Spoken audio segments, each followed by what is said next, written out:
दीदी मशीन की सफाई कर रहे हैं। हाँ, अब तो मशीन की सफाई चालू, क्योंकि टाइम टाइम पे ये सर्विस जरूरी है। छोटी छोटी चीज़ें तो हमें आनी चाहिए ना, नहीं तो हर उसके लिए मैकेनिक के ऊपर डिपेंड होके बैठ जाओ, फिर तो हो गया काम। तो इसीलिए छोटी छोटी चीज़ें करती हूँ। अभी जैसे ये नीचे का शटल की सफाई कर रही हूँ। हमको भी बता दीजिए छोटी छोटी चीज़ें ओके, मशीन की। आ जाओ। देखो, अच्छी बात है, आना चाहिए।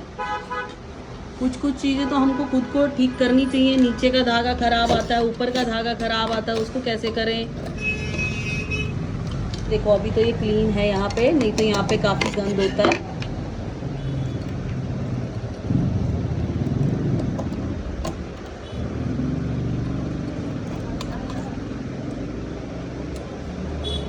ये दांतों के अंदर फंसा के ये होगी दांत की सफाई। क्योंकि जब ये दांतों में डस्ट अच्छी तरह फंस जाता है ना, तो धागा तोड़ती है मशीन। बार बार सुई उसके ऊपर पड़ती है, दांतों के ऊपर पड़ नहीं पाती है, दांत के ऊपर दांत नहीं आ पाता।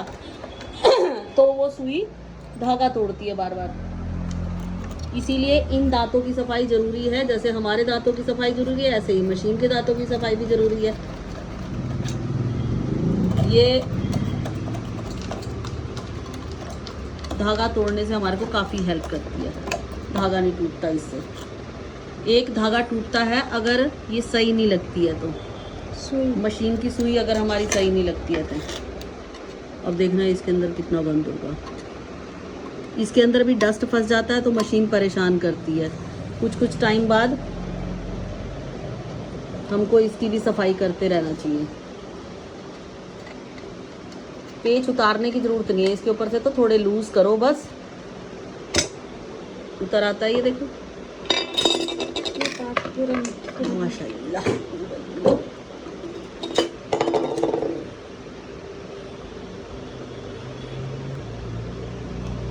ये देखो गंद कितना है इसके अंदर। ये सारा डस्ट फंस जाता है इसके अंदर, जो हमारे को ये काम का ही डस्ट होता है। अगर हम ये सफाई नहीं करते हैं, इसको तेल दे करके हम बढ़िया से फर्स्ट क्लास कर देते हैं। महीने में एक बारी तो एटलीस्ट इसकी करनी चाहिए। बाकी तो हम शटल वगैरह और इसकी तो करते हैं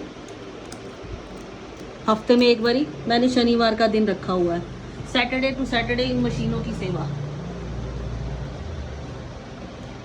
पर इनका अंदर से खोल करके ये हेड का ये काफ़ी टाइम हो जाता है, ये टाइम नहीं लगता है।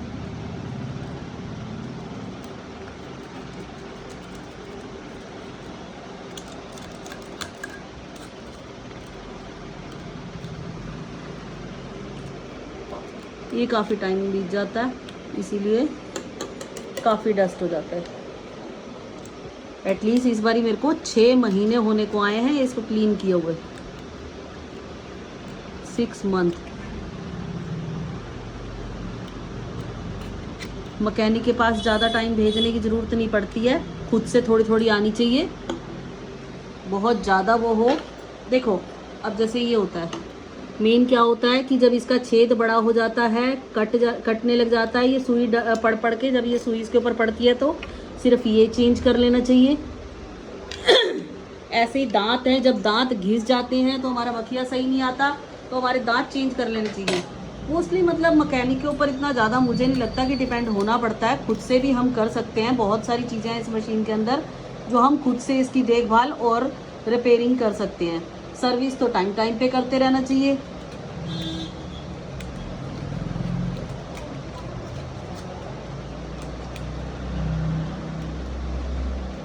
फिर बाद में मैं इसको तेल डाल करके छोड़ दूंगी। सब जगह तेल पहुंच जाएगा, उसके बाद आसानी से चलेगा। ओ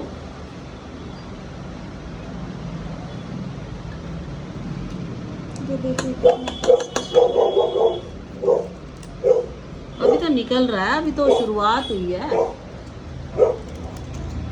ये चिमटी होती है ना, ये चिमटी ये बहुत काम की होती है, कहीं भी घुस जाती है।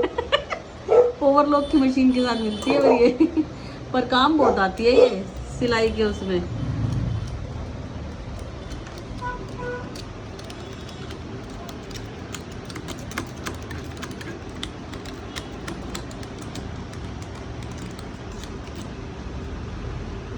मैंने तो सैटरडे का दिन रखा हुआ है, वैसे आप लोग भी कुछ ना कुछ एक दिन बांध लीजिए जिस दिन मशीनों को तेल डाल करके छोड़ें अपनी मशीनों को, क्योंकि मुझे इनसे प्यार है बहुत।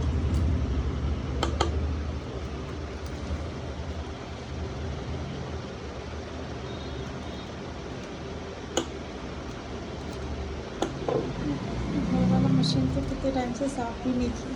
अरे वैसे भी यहाँ पे डस्ट पड़ जाता है, इतनी जल्दी नहीं खुलता इसका, ये ज़रूरत नहीं पड़ती है इतनी। मैं आगे भी आपको काफ़ी कुछ बताती रहूँगी मशीन के बारे में। और देखो एक और बात, जब भी मशीन लेने जाते हैं ना, तो कोई भी कंपनी की हो, उषा की, डिम्पी की, आजकल तो बहुत सारी उसकी आ रखी हैं, कोयल की, जैसे ये मैंने रोमा की ले रखी है। अगर हो सके तो खुद से वो करवाएं, जो कोई खुद बना के देते हैं ना उनसे करवाएं, क्योंकि पुर्जे अच्छे डले होने चाहिए। तो वो ना सुई चेंज करने की ज़रूरत पड़ती है, ना कुछ चेंज करने की ज़रूरत पड़ती है। हर कपड़े के ऊपर सिलाई करती है, हर कपड़े के ऊपर। मेरी ये मशीनों के अंदर मेरे को कोई सुई चेंज नहीं करनी पड़ती, क्योंकि अपने सामने बनवाई है। ये तनेजा वालों की है ये मशीनें, लगभग मेरे पास सारी इन्हीं की है, ये रोमा कंपनी की। तो ये जो है ये हर तरीके का कपड़ा उठाती हैं, स्ट्रेचेबल वाला हो, शनील वाला हो, कैसा भी फैब्रिक हो, मोटा हो, वुलन वाला हो, मतलब मुझे आज तक सुई चेंज करने की ज़रूरत नहीं पड़ी है ना। कई लोग कहते हैं कि मुझे वो टेप लगाना पड़ता है, कई लोग कहते हैं कि ऐसे करो, कुछ भी नहीं। सिर्फ पुर्जे अच्छे मशीन के अंदर डले होने चाहिए, पुर्जों का ही फ़र्क होता है। अगर ये मशीन के अंदर पुर्जे हमारे हल्के डले हुए होते हैं तो वो कोई भी कपड़ा नहीं उठाती हैं, फिर परेशान होते रहो, सुई चेंज करवाओ, ये चेंज करो, वो चेंज करो, बहुत परेशानी रहती है। ये रफ एंड टफ मशीनें होती हैं।